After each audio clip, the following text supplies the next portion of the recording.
La nuit magique au cirque des étoiles. Chapitre 1. Le chapiteau sous la lune.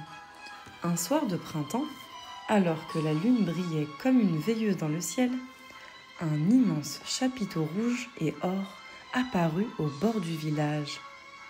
C'était le cirque des étoiles, un cirque qui ne restait qu'une seule nuit dans chaque endroit et dont les spectacles ne ressemblaient à aucun autre. Lina, une petite fille aux yeux pétillants, serait son ticket entre ses mains. « Ce soir, je verrai des choses incroyables !» murmura-t-elle. Chapitre 2. Le lion qui dansait. Sous le grand chapiteau, la piste brillait. Une musique douce commença.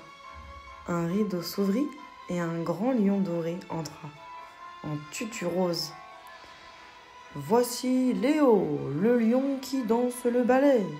annonça Monsieur Loyal, le directeur du cirque. Léo tourna, sauta, fit des pirouettes légères comme une plume. Le public retint son souffle, puis éclata de rire et d'applaudissements. Lina n'en croyait pas ses yeux. « Je n'avais jamais vu un lion aussi gracieux, » dit-elle. Chapitre 3. Le magicien des rêves. Puis vint le tour du magicien Gaspard, tout habillé de bleu nuit et d'étoiles scintillantes. Il lança sa baguette dans les airs et pouf, des bulles remplies d'animaux minuscules sortirent de son chapeau.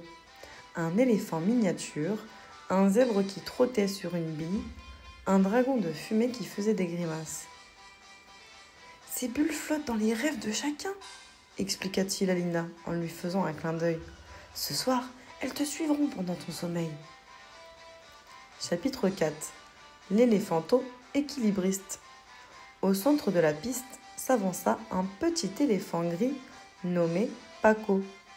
Il posa un pied sur un ballon, puis l'autre, puis se mit à rouler avec équilibre tout autour du chapiteau. Le public était stupéfait. Mais tout à coup, Paco glissa. « Oh !» fit la foule. Juste avant de tomber, un nuage de confettis dorés apparut sous lui pour le rattraper.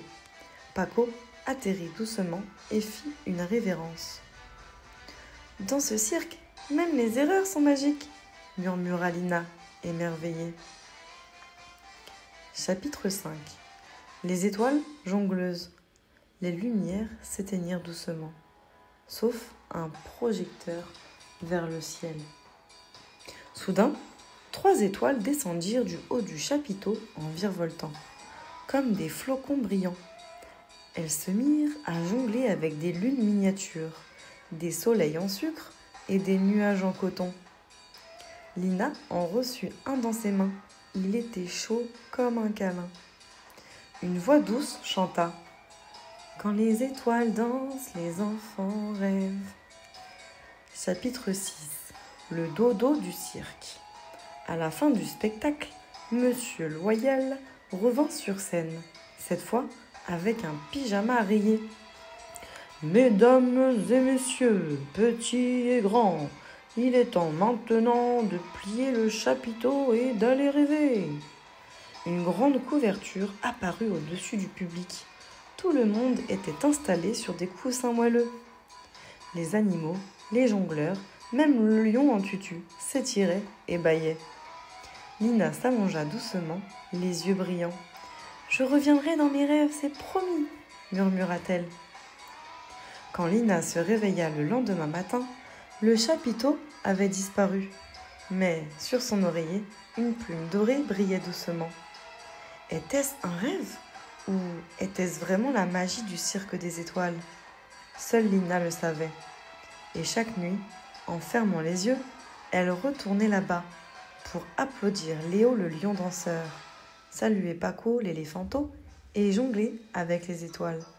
Bonne nuit petit rêveur, le cirque t'attend au pays des songes. Si cette histoire t'a plu, pense à t'abonner pour ne rien rater des prochaines. Chaque soir, une nouvelle histoire t'attend dans le royaume des rêves. À très vite.